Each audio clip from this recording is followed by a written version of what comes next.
Hi traders, welcome again, welcome to my YouTube channel stock market with Ajay. अगर आप नए हैं तो प्लीज़ सब्सक्राइब कीजिएगा। इस वाले वीडियो में हम बात करने वाले हैं एनटीपीसी ग्रीन एनर्जी लिमिटेड के आईपीओ के बारे में। कब खुल रहा है, कब एंड होगा, कब आपको अलॉटमेंट मिलेगी, कंपनी के फाइनेंशियल्स क्या है, कंपनी का प्रोफाइल क्या है, आईपीओ का प्रोफाइल क्या है, एचएनआईएस के लिए क्या है, शेयर होल्डर्स कोटा है या नहीं है, और रिटेल ट्रेडर के लिए किस तरीके की चीज़ें हैं, तो हम सबको समझने वाले हैं। फटाफट समझते हैं बिना समय गवाए, और आपको पता भी चल जाएगा कि आपको अप्लाई करना है नहीं करना है। सारी चीज़ें देखो, हमेशा किसी आप मैक्सिमम टाइम पे देखिएगा, जब भी आप किसी आईपीओ में अप्लाई करने जाते हैं तो हमेशा उसके फाइनेंशियल्स नहीं बताए जाते। ऐसे में भी कई बार देखेंगे, मतलब कहीं आप जाएंगे, जैसे एप्लीकेशन अगर आप अपस्टॉक यूज़ करते हैं, एंजल यूज़ करते हैं, धन यूज़ करते हैं, या कोई सा भी जरूरत है यूज़ करते हैं, तो मैक्सिमम टाइम पे आप देखेंगे कि शेयर होल्डर, ये आपका शेयर होल्डर पैटर्न भी नहीं दिखाया जाता है और फाइनेंशियल्स भी नहीं दिखाए जाते, क्योंकि वो इतने खराबी होते हैं कि वो दिखाना नहीं चाहते। कहीं में होता है, कहीं में नहीं होता है। लेकिन इस बार अगर आप एंजल वन में जाके देखेंगे तो एनटीपीसी में फाइनेंशियल ऑलरेडी उन्होंने दे के रखे हैं, उस वाले में बात करेंगे।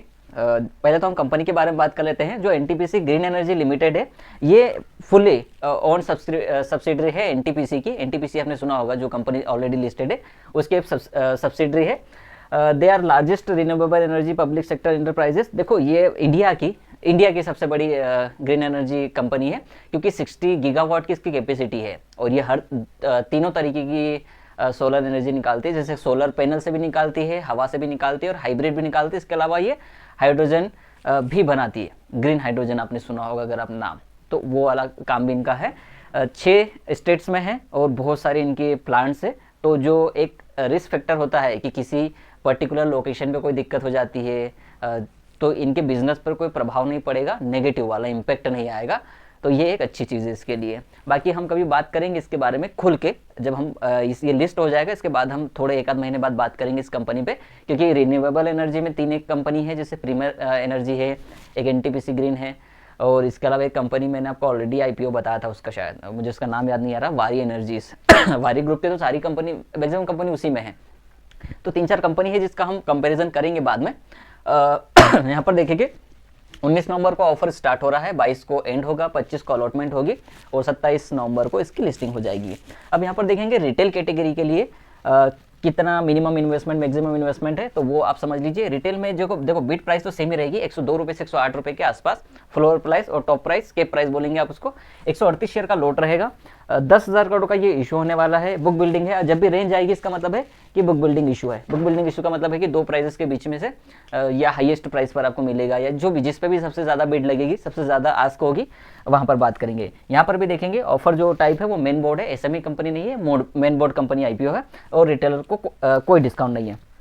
14,076 रुपये का एक लोट होने वाला है। मैक्सिमम 13 लोट का आप अप्लाई कर सकते हैं एक अकाउंट से। अलग अलग डीमेट अकाउंट है तो आप कर पाएंगे ज़्यादा लोट्स के लिए। एनटीपीसी में अब मेन बोर्ड आईपीओ में यहाँ पर शेयर होल्डर की बात करें तो बिल्कुल है, डिस्काउंट कुछ नहीं है। शेयर होल्डर कोटा से भी आप अप्लाई कर सकते हैं, एक लोट 13 लोट, और बाकी सारी चीज़ें सेम है।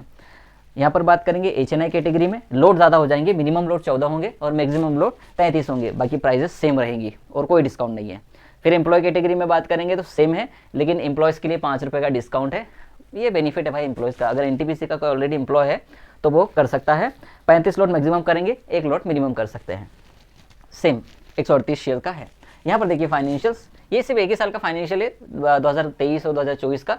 टोटल इनकम 170 करोड़ के मुकाबले 2037 crore, which is very good. Profit after tax लगभग 2 गुना, 170 का 344। और टोटल एसेट पहले 18,431 करोड़ के थे, जो 27,206 करोड़ के हैं। और नेटवर्थ 4,888 या 4,887 थी, जो 6,232 हुई है। और बोरोइंग भी बढ़ी है, लेकिन बोरोइंग तो करनी पड़ेगी, किसी भी बिजनेस का है। तो आप जब वो डेट टू इक्विटी रेशियो निकालने जाते हैं तो वहाँ पर ये बोरिंग आपको परेशान करती है, दिखती तो है भाई, ठीक है। आईपीओ में यहाँ प्रमोटर की 100% होल्डिंग है प्री इशू, लेकिन ये 11% अपना हिस्सा बेचने वाले हैं, पब्लिक करने वाले हैं। इसके टोटल 750 करोड़ शेयर है शायद।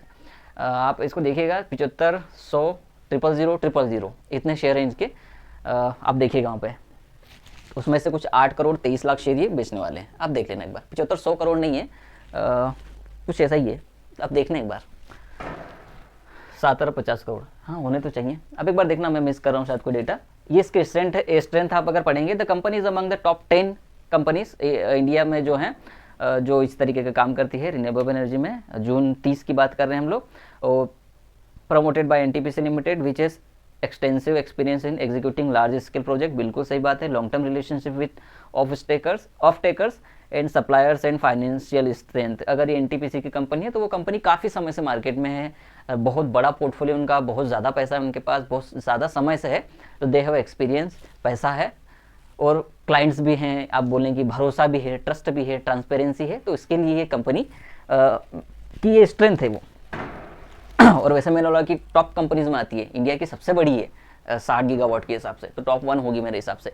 रिस्क जो है, the renewable energy project construction activities में भी सब्जेक्ट टू कोस्ट ओवररन्स और डिलेस, ठीक है, कोई दिक्कत नहीं। The companies operating renewable energy project are concentrated in Rajasthan, ये थोड़ा सा हो सकता है कि हाँ, पर वो जिस तरीके से हमने देखा कि 6 स्टेट्स में है, अलग अलग लोकेशंस पे है, तो बहुत ज़्यादा इफेक्ट नहीं आएगा। पर एक ये भी नेगेटिव है, अब कुछ भी नहीं, इतना ही है। सब्सक्राइब कर लेना, शेयर कर देना, फॉलो कर लेना अगर फेसबुक पर देख रहे हैं। इतना ही है इसके बारे में, आईपीओ के बारे में, लेकिन ट्रस्ट मी, और आप मुझे अभी कुछ टाइम दीजिए, इसके बारे में हम पूरी बात करेंगे। मैं ऐसा ही कुछ कर रहा हूँ कि हर कंपनी की डिटेल एनालिसिस करें, लेकिन वीडियो इतना लंबा हो जाता है कि आप देखना मंजूर नहीं करोगे, इसलिए मैं स्टेप बाय स्टेप लेके जा रहा हूँ। हम बात करेंगे इस कंपनी के बारे में क्योंकि मेरा खुद का कुछ भरोसा है इस कंपनी पे, तो हम इस पर बात करेंगे। लेकिन फिर भी आईपीओ में अप्लाई करना आपकी बात है, ना करना आपकी इच्छा है, सब कुछ। बस देखते रहिए और अपडेटेड रहिएगा।